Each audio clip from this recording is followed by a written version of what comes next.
We have a couple more speakers. Next is Doris LIng, who is the first female Asian American State Supreme Court Justice in New York, and also the first female Asian American appellate judge in New York, and Corky's friend. Most importantly, I'm Corky's friend. So, with due respect to my federal colleagues, as with many things, innovations manifest themselves in state court, oftentimes first.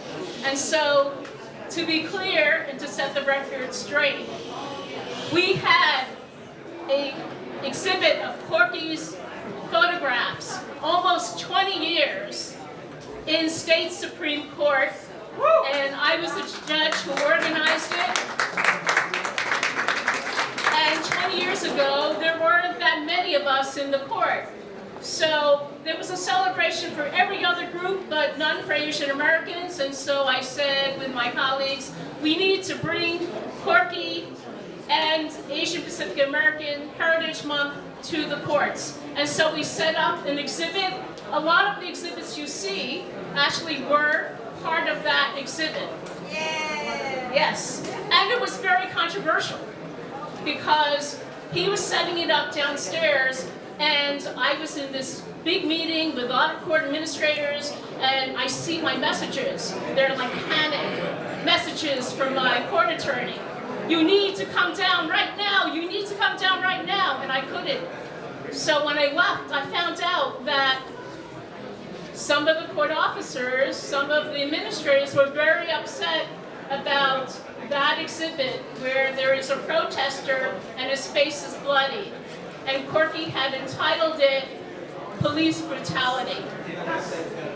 You can imagine, right? So I called up Corky. He said, don't worry, I resolved it. I just took that off. And the picture's still there.